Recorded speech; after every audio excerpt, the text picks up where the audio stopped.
Okay, so first of all, good morning to everybody.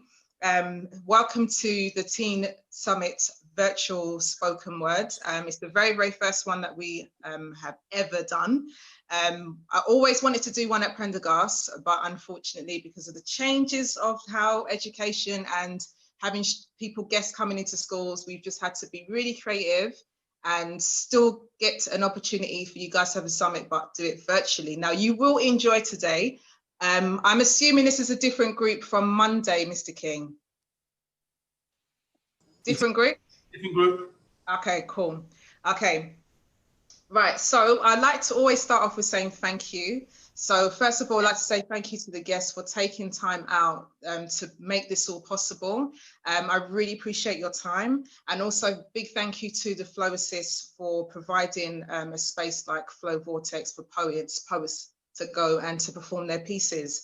So today we're focusing on emotional literacy and the importance of expressing how you feel, especially during this time now where a lot of things have changed for everybody, not just for the adults, but for you guys as well. And some of you might be struggling with some stuff and you don't know how to communicate and convey how you're feeling. And spoken word is a platform that is used for doing exactly that.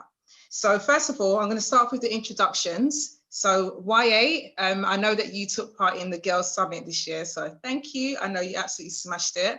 So would you decide to introduce yourself? Thank you for having me. Yeah, you're welcome. Yeah. You'd like to introduce yourself?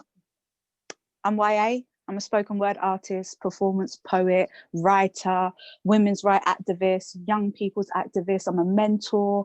I'm a radio host, a podcast host, an event host, and a woman, a mother, a daughter, and a warrior. That's me. Amen to that. And Woodzy, good morning to you.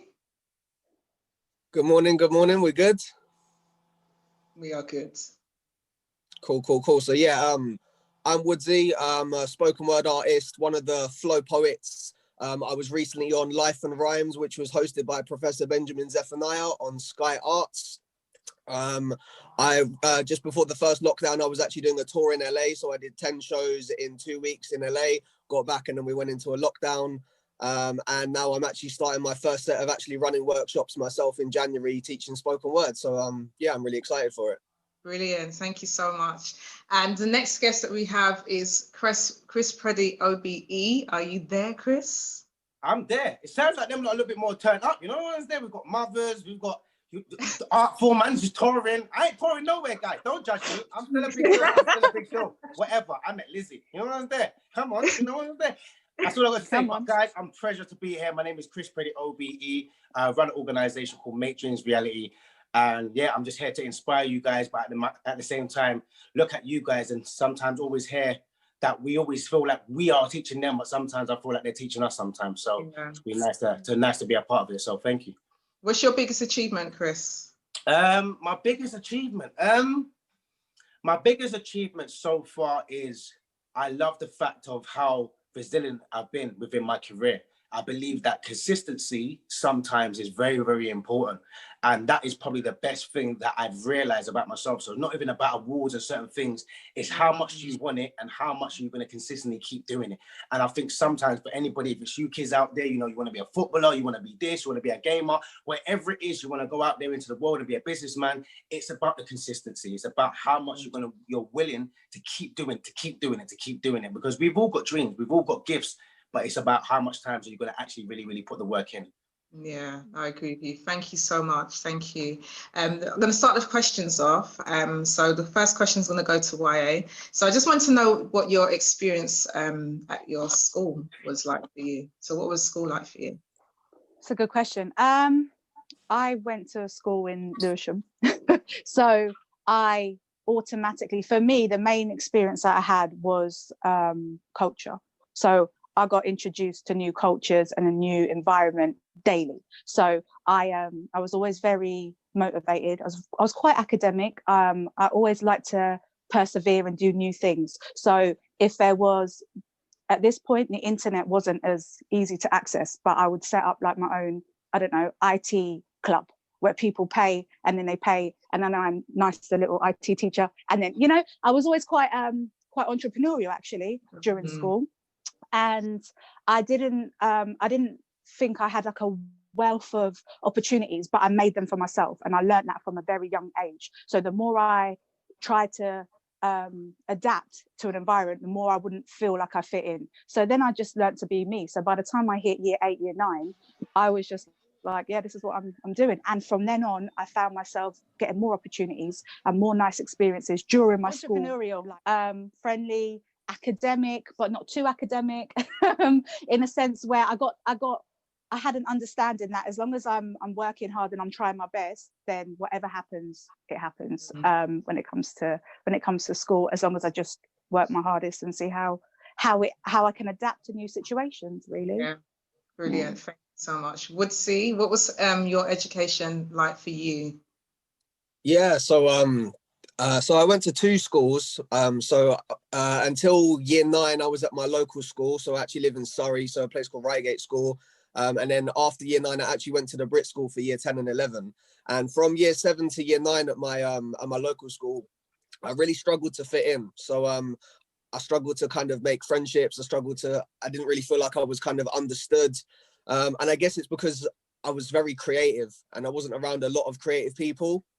And then when I went to the Brit School, I kind of found a place and I was around other creative people, and it was great. Like I connected with so many people, which was amazing. But at the same time, I still didn't feel like I'd connected to the right people, if that makes sense. And it really wasn't until I left school and I found a community in like the poetry scene and in spoken word where I kind of felt like I belonged and I could actually relate to people. So yeah, I struggled at school to start with, but looking back on it, moving to the Brit School was a really good thing for me, and it really kind of helped develop me and kind of boost my creativeness. I agree, and it's funny because my first was in Lewisham, and then I moved to the Brit School. So okay, it's a combination of the two. Exactly, and I also used to make things in schools and sell them as well, which is weird. So I did the same thing that you used to do. And obviously going to the Brit School for me was absolutely amazing, such an amazing experience. So I definitely would recommend it to anybody who wants to go into the performing arts, for them to get a taste of what the industry is like. So yeah, that's really interesting. Thank you. So Chris, what was school like for you? School was tough. School was tough. I suffered with dyslexia, so reading and writing wasn't the best forte for me in school, and it got to a stage where I isolate myself. So if there's any young people out there that are finding it difficult reading and writing, and I know sometimes you don't want to be embarrassed, I know sometimes you don't want to put up your hand because everyone's looking at you like, bro, you don't even have to spell that word. Shut up, fam, man. I swear, like you're gonna get upset. Now before you know it, you get into arguments. So I would honestly say, if you do need that support, and sometimes I needed a teacher inside my room with me to sit down next to me, and I was just like, later, my woman ain't sitting next to me. I'm with my brethren, I'm going to the back. And I never allowed myself to learn. So the one important thing that I would say when I was in school is don't be afraid to put your hands up and say, I need help. That's the one thing. I was too cool for school sometimes. And I believe that for myself, sometimes it didn't get me nowhere in the end. So when my GCSEs came, when my grades came and everything, like everybody's ripping open their paper like, bro, man's got an A, man's got a B.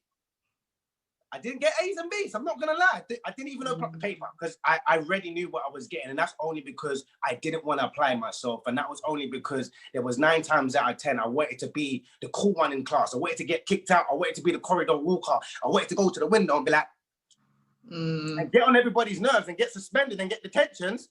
But when I got detentions, my mum was coming in. You lot wasn't even coming to back me. None of my brethren, no friends, no one's there. Teachers there like, well, he's going to get suspended. And I started to realize that the choices that you make has an effect and a reaction to yourself. So as much as we all sit there like, oh, it was my friend's miss, and oh, that's not fair, and oh, but he said that, and oh, but I didn't even do that. Whatever you do, it will react and have a reflection on you. So a lot of the times, even though you're with your friends and you're doing what your stuff that you're doing, just be very, very mindful when you're at school. Be very mindful of the actions that you are doing. So I feel like the most best thing that I did once I started realizing that my every action that I do comes down onto me. And that's when I really, really started to slow things down and started to focus on my schoolwork and stuff like that. So I was lucky enough not to get kicked out of school, but at the same time, I managed to put my head back in and say, all right, cool, let me get back into my classrooms. And a lot of times we always sit there and I find that the young kids are always in class talking, and then they're in their playground, they're walking around. Oh, it's boring, it's bored,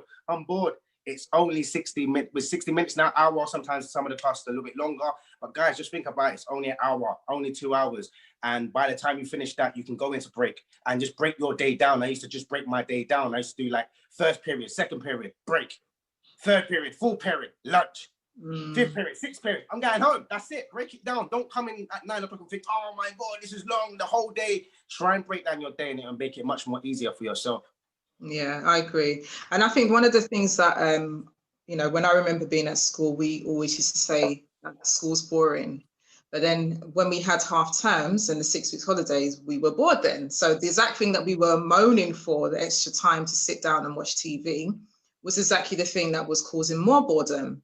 Yeah, you know, and I guess that's why it's really important to do well in school, so you can choose the career path that you want to go into, so you can feel that you're being fulfilled in life, you know. So thank you, Chris.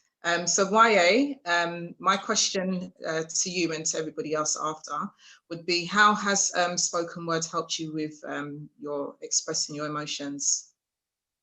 Oh, it is the meaning of I changed my whole life with spoken word. So before I couldn't articulate what I was feeling, what I was thinking, how I understood things around me. And if things bothered me, or I got to a point where it was affecting my mental health without even realizing, you know, I'd done corporate work. I, you know, had kids young. I knew what it felt like to be broke and in a council flat and on benefits. I knew what I didn't want to be like, or what I was trying to get out of, but I couldn't get out of it.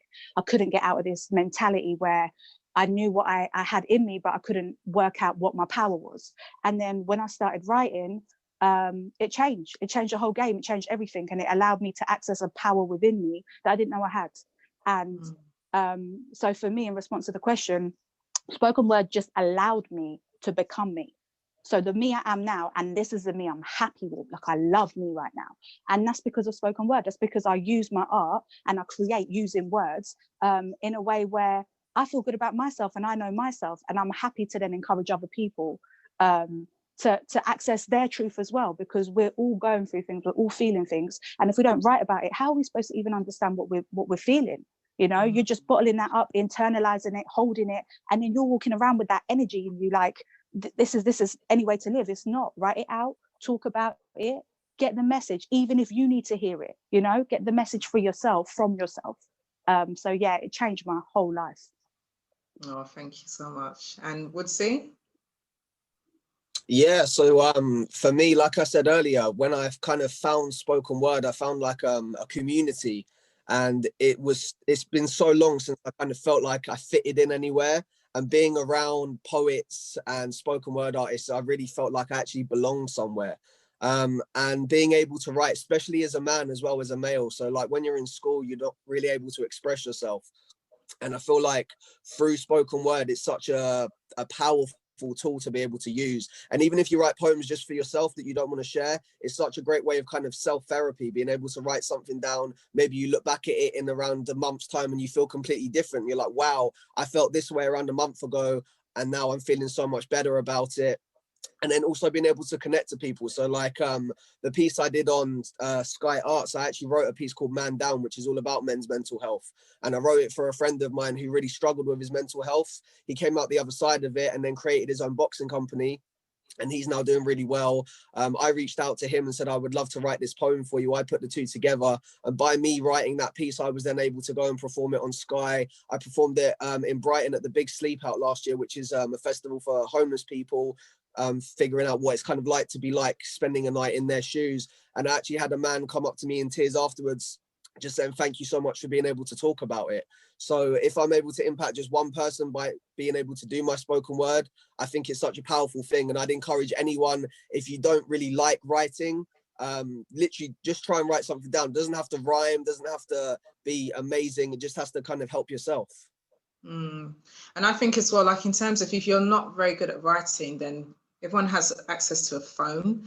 records it, you know, so you make an audio version of it, so you're not feeling restricted that you can't write it down. As long as you're getting it out, it's the most important thing. So the other day we had a summit on Monday, and we were talking about mental health and well-being. So at the moment, the data showing that suicide rate amongst 10-year-olds to 25-year-olds is actually increasing, and it's increased during isolation and COVID. So it's quite worrying, and we already know that Black men amongst that group are the highest group of people that have the highest level of suicide rate. So it's really important that we all learn to communicate some of the stuff that's going on in our heads. So thank you for that, Woodzy. Chris Preddie, so how has spoken word helped you with expressing your emotions? I know you do a lot of stuff, Chris. I follow you on Instagram. But how has spoken word, because the first time I met you, Chris, was through spoken word many years ago. So how has it helped you with your emotions? Spoken word it's my pinnacle. It's my go-to, man. It's my therapy. It's my counseling. It's my way of feeling happy, joy. The best way that I've ever learned to express myself is through spoken word. And I feel like there's a lot of young people out there, and especially with myself. The first time I wrote something was when I lost my brother 4 days after my 16th birthday. And I was just so angry. I was angry at the world. I was angry at the authorities. I was angry at the government. I was angry at my mum. I was angry at everyone. And no one didn't know how to home in and understand what is going on with Chris and how does he express himself. And because you come up with a culture where everyone's like, don't worry about it, just get on with it, you're a good boy, go to school, all the rest of it, it gets kind of like shoved away. So when I started writing, it allowed me to let it out on the paper. And it's great what Woodzy is saying, no matter if you're looking to give it out there as a support performing arts piece, or if you just want to leave it at home and you just want to do it for yourself. But one of the main things that I learned was being able to write it and let it go. Sometimes I write stuff on a piece of paper and I let it go. I make an aeroplane, dash it out the window. Sometimes it gets stuck in the tree and everything. I'm like, it's still there, I can still see it. It hasn't left me yet, you know what's there? Just fly away. Or sometimes I burn it or whatever, but it's a great way to have a lot of stuff that, you know, we've been growing up with labels. And I think for myself, there's a lot of things that I went through life, just taking on these labels that I took on along the way. You know, no one's there. He's naughty, he's bad, he's hyperactive, he's this, he's that. And I took on a lot of labels, a lot of energies of others, not realizing that I was only taking on a form of what someone else thought, not what I thought on actually who I am. So I want you kids to understand who you are, understand your label, and don't be afraid to pick up that pen and paper and just to write your emotions. Like I said, it doesn't have to rhyme, doesn't have to be a rap, doesn't have to be anything. All it has to be is your expression. And guess what? How can anybody tell you you're rubbish? How can anybody tell you you're wrong when it's your interpretation? There is no right and wrong. It's just a different point of view. Thank you. Good words, good advice. Thank you so much. Okay, so YA, the next question is, right, so I like to teach resilience, and I always say that resilience is something that you have to learn through experience. Yeah. So I remember when I was performing, if I had a bad performance, I would almost feel as if that I didn't want to do it again. I just want to give up. But there was something in me that kept me going. So my question is, do you remember your worst performance and how you used that experience to improve? Oh, my worst experience performing was it was terrible. I couldn't remember my lines. I was so nervous. My heart was beating. It was in the beginning where I was only now starting to just talk about what I was writing. So that in itself was quite scary. And then to stand there and, okay, what's the line? And I couldn't remember. And some people read off books, some people have their phones, but I was like, no, I'm going to remember it. So I'd spent 3 days walking up and down my front room, my bedroom, my bathroom, brushing my teeth, saying it. And I couldn't understand how when it got to the performance, the light shining on me, people are looking at me, people have introduced me, how I couldn't remember my lines. And I was devastated. I was devastated. I didn't talk to anybody that evening. I sat there. I definitely cried. I 100% cried because I put the work in. So I couldn't understand. I thought, no, wait, hold on.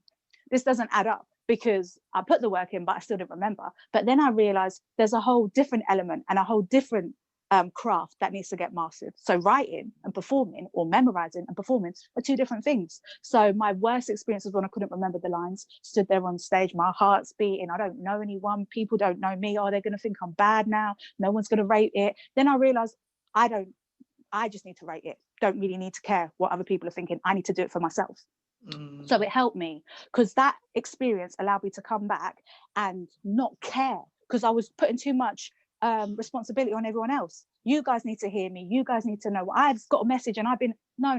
So then what happened then is I realized when I perform, I'm performing for me. And my whole game changed after that, because I took the pressure off. Everybody's got to react to me, or because you get excited when people start, you say, oh, people think I'm good, and oh, you think that, okay, right now I've got to keep this momentum. No, what happened then is I fell back. I realized I wasn't supposed to. My message in that moment was, I'm not supposed to be doing it for this reason. It's not an ego thing. It's a truth thing. It's an honesty thing. So if you come from an authentic place and you're talking for you, it's to help other people.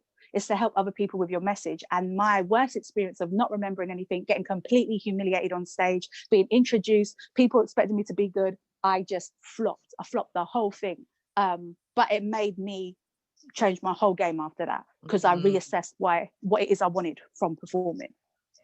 I think what's important from that as well is that I think with when we start getting really good at something, we stop doing the things that we're doing to prepare ourselves at the start of whatever it is it was that we were doing.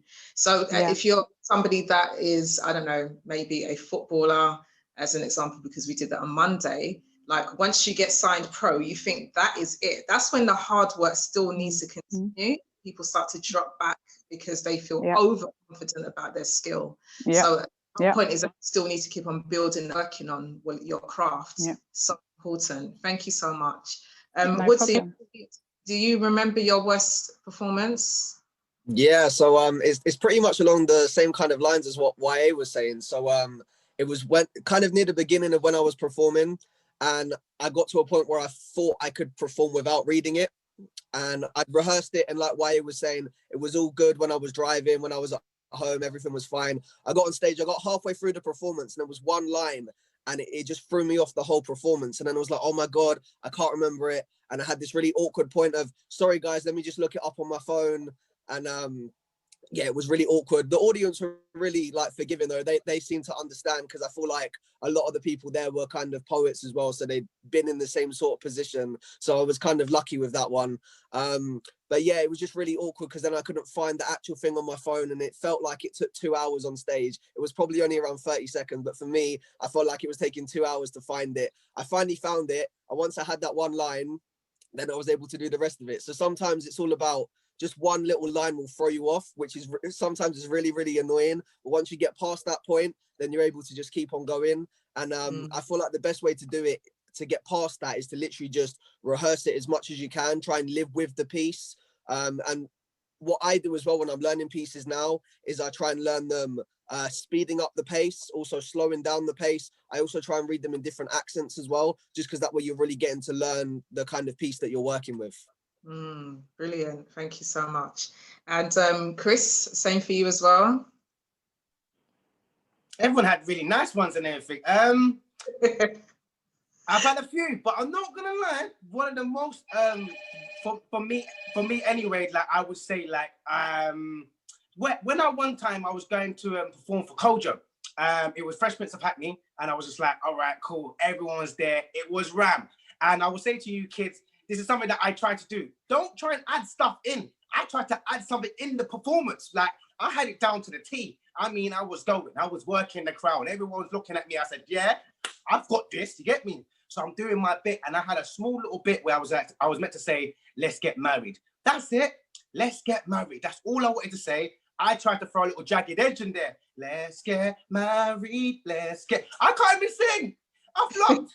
Everyone was like, oh, one guy shouted out, this guy's rubbish. I was so nervous. My hands were sweaty. I didn't know what to do. I looked up into the light. I couldn't see anybody. And it just really, really threw me off. So I would say, if you've got any performance, don't try and change it on the day. If you're not a singer, don't sing. I thought I was going to get a couple of girls that was going to like it. I'm like, oh my days, though. They was like, oh, bless him. He's trying. It didn't go down the way I wanted it to go down. It was Kojo's night as well, so there was a lot of celebrities, a lot of people there. But what was great about it, I was still able to push through. And I think that's one of the main things that you're going to get through in life. You're going to come through barriers. There's going to be people that are going to be talking. There's going to be people that don't get it and don't understand. And I think it's amazing what YA said, in the sense of, don't do it for others, do it for yourself. If you're doing it for yourself, then innately, no matter what the outcome is, as long as you're happy with it, as long as you're happy with the content of what you're giving out, 9 times out of 10, everybody else is. So don't feel too pressurized over, is this person going to like it? Is this person? And even if they don't, that means that that person at the time didn't like your piece. Not everyone's going to like your stuff. And I think that was something that was really important to me, because when I used to write for everybody. So I found it quite difficult when someone didn't like it. I was going up to them afterwards like, let's have a word. What's going on? What didn't you get? I was very smart with that line. Let's have words. Do you know what I mean? Like, I wanted to break every single line down to them. Like, listen to what I was trying to say. But what I loved about it is that, you know, everyone's different and everyone takes in things differently. So there were something that my mum sometimes will hear one of my pieces and will love it. And then she'll hear another one of my pieces and was like, I don't get it. I don't like it. So it just swings and roundabouts for me, I feel anyway. But yeah, that's what I would say. Yeah, thank you so much. Okay, so YA, we're going to go for one last set of questions, and then each of you are going to recite a piece of choice. And the last question is role models. So how important is having role models in your life, and do you have any or one? I do. I have one. She's called the Flow Assist. She's my mentor. She's Woodzy's mentor. Shout out Woodzy. Yeah, and she's the one that I went to her night. So when I went, she was my first interaction with somebody who is poetry and beautiful and blessed and funny and clever. And I was like, wow, like you can heal from this. You can heal from it. So my mentor is my role model. It's Flow. It's the Flow Assist. She's a game changer. She's done so much. And quite honestly, when you operate from a place of love, that is all you really need to do in this life to feel any kind of joy or happiness. And I learned that from her. So when you operate in a place of love and with good intentions, people can't really get you the way they would if you were allowing them. So it's a mindset with her. But she's definitely my role model. Yeah. Oh, and my mum. Oh. And mum, yeah, my mum's really amazing. Yeah, that's me done. All right, brilliant. Woodzy? Yeah, cool. So like YA was saying, my mentor as well as the Flow Assist. So she's an amazing role model to me as well. I remember the first time I ever went to Flow Vortex, the show, and I was in, so there's 2 halves of it, and I was in the first half, and then during the interval she actually quoted something that I said in my poem. And I remember just this feeling of like, wow, the Flow Assist just said something that I've said in my poem. Like, that's amazing. And yeah, my other role models, obviously my parents are massive role models. They've done loads for me to be able to go and do these performances and these commitments. And also the other Flow poets as well. So there's YA and there's around 20 of us, and we're all in a group chat together, and it's just amazing to be able to kind of bounce your ideas off other poets, and they really help you grow. And I think, like I've said in nearly all my questions, just that feeling of belonging in a kind of community is so important.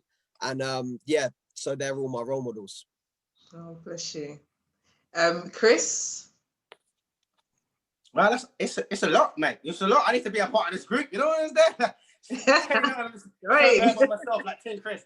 I would say my kids. I would say my kids are my role models. I would say, like, every single day they give me the fire and the fuel to do what I do. So obviously my son's called Chase, my daughter's called Dream. It says what it says on the tin, getting me to chase my dreams. So for me, I would say them two. I would slide the mother in there. I suppose I've got to slide her in there, because if I don't, she's going to be looking at me like, Chris, hello, I've done everything for you. You did it, mum. You did it. You're lying. You told me what to do. But sometimes I feel like, as well as the young people as well, I sometimes put a lot of hope and a lot of respect on myself. So I would say sometimes I pat myself on the back, because I was the one that went to university for 3 years and got up 9 o'clock in the morning doing ballet. I know there was people that was my role models that was inspiring me to do that, but it was me that did it. I was the one that went to the open mics. I was the one that pushed myself and written. So sometimes pat yourself on the back. Sometimes be your own role model. Yeah, how about that one? I'm my own role model. No, I'm only joking. I'm not. But we all need someone to speak to and everything. But I will say, don't be ashamed of patting yourself on the back when you have achieved a lot, because it's sometimes we are the ones that are actually doing it. So I would say that as well. So you kind of brushed past the whole ballet thing. So how did that come about? How did what come about? Ballet. You said you used to do ballet? Okay. Yeah. How did ballet come about? I went to I went to do sort of kind of like some sort of kind of like performing arts. It was just kind of like a little show, and a youth worker said to me like, you know, I want to take you to a thing called performing arts. But at the time, I just thought it was a show. I didn't know what performing arts was. I loved acting, didn't know what performing arts was. So I was like, yeah, cool, I can do that. I got there at 9 o'clock in the morning. Listen, I'm not joking. I got there, hoodie up, low batty. I've come from the ends. I walked into the class and I heard the teacher say, right, guys, who's ready for ballet? I said, ballet? No, I'm not doing ballet. The woman trying to give me leggings. I said, you better move them. What are you doing? Move them. What are you doing? Don't bring that near me. You know, as they tried to give me ballet shoes, I was not involved. One guy came out with skinny jeans and pop socks. He was like, all right, let's go. I said, not today, not around. What are you doing? Oh my God, is he get? I said, no, I'm not involved. And the worst thing about it, I was so stereotyped from other things that I've heard growing up in my life that automatically when I saw this guy, I was like, look, bro, if you lick your lips and you look at me and you're going to have a fight. And what changed the whole dynamics of it, he looked at me and goes, you're not my type. And I got so offended. I was like, what do you mean? You better look at me one more time about I'm not your type. I don't want you to like me, but I want you to like me. I had so much of a complex. I was like me, don't like me. Like me. Oh my gosh, why don't you like me? And that just broke down the barrier, and it allowed me to realize that when I was growing up in my era and everything, we were always judged on about what you do, what you did, where you're from. And he just allowed me to break down all barriers. And I ended up studying performing arts ballet for 3 years. And I was one of 20 people. There are 5 people graduated, but out of the 20 people that started, I was one of the 5 people that graduated. So it just goes to show, like, when you put your mind to it, when you're consistent, when you actually love what you do, and I actually enjoyed it. A lot of people look at it like, bro, it's ballet. Ballet is one of the hardest things to do. A lot of you kids right now, get up and put your foot up in the air and leave it there. Yeah, see how you feel. Yeah, it hurts. So it was able and an understanding for me to take it to another level, and I'm grateful for doing that. Yeah, and I think in terms of instilling this discipline, it's definitely great for that. I mean, I was a gymnast. So I did gymnastics for 10 years. So we did a bit of everything within gymnastics, you know, but when it comes to discipline and confidence building, definitely getting it from that. One of the things that you didn't mention was gaining an OBE at the age of 26 and being the youngest Black male to achieve that. Yeah, How did that feel for you? It was a surreal moment because when I was growing up, I never even knew what OBE was. I didn't even know that kind of status and that kind of life. I was striving for like being like, you know, the Oscars, the BAFTAs, Mobile Awards. I'm trying to get that. So when the letter came from my door, like I said earlier, I suffer with dyslexia and stuff like that. So when the letter came through my door, I thought I was going to prison. Don't judge me. I thought I was going to prison. I didn't need to. I need to read properly, guys. So if a lot of you guys don't just look at the paper and just assume what's going on. But a letter came through my door and it was like, we have given your majesty your name in strict confidence. Underline. I was like, why are you underlining it for? And why does the majesty want to know my name? I was like, I don't want her to know my name. I'm fine. I think I'm okay. The next line said, we are appointing you the order of the British Empire. I said, that's it. Illuminati. They've got me. Everyone's there. I know I shouldn't have been going on YouTube. You don't stop sending me these little Illuminati little videos and everything. They track my APP address and I said, they've got me now. I looked out my window. I thought there's going to be MI5 outside. I was like, they've got me. They've got me. I don't know what I've done. I've got no criminal record. I've never done anything, but if they would have came to my door and said, Chris, you're going to prison, I would have been like, all right, cool. Prison it is then. So I looked at the paper and I called a friend and I said to my friend, like, I think I'm in trouble and all the rest of it. And he goes to me, just Google it. And I Google it. And the first person that came up was David Beckham, 1.7 billion. I realized I wasn't going to prison. I realized they wanted to give me an award. I said, I'll have some of that. So I went down to Moss Brothers, got an amazing, fantastic suit. And we went down to Buckingham Palace, me and my mum. And I received the OBE for all the hard work that I've been doing within the community. And it was just literally a surreal moment, being able to, not just being able to get the award, but being able for someone to see and say, we see what you're doing and we think that you're doing a great work within the community. And that's why I've devoted my last 10 years of working with young people, going into schools, colleges, youth clubs, prison, just to show them that it's not about where you start, it's about where you want to end. And if anybody would have told me when I was starting in Finchley Park, growing up, lost my brother 4 days after my 16th birthday, cousins in and out of gangs, you know, my cousins went down for the Damiola Taylor death and everything. There was so much on my name that a lot of people was like, you're going to amount to nothing. So it just goes to show you guys, no matter what your family's name is, no matter who you are, no matter where you're from, it's not about where you start, it's about where you want to end. And look at me at the age of 25, the youngest Black male to receive an OBE, and not for being a celebrity, not for being a boxer, not for being an athlete, just for being a normal guy within our community, trying to show the young kids that there's another way. I'm proud of you. I'm so proud of you, because I think when I had you at the school in Brixton, you hadn't received the OBE yet.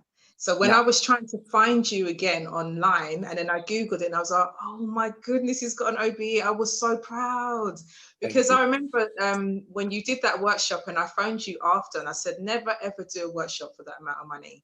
Yeah, you straight off the cuff. Yeah, I was embarrassed. I was like, I knew you were good, but you absolutely annihilated the performance.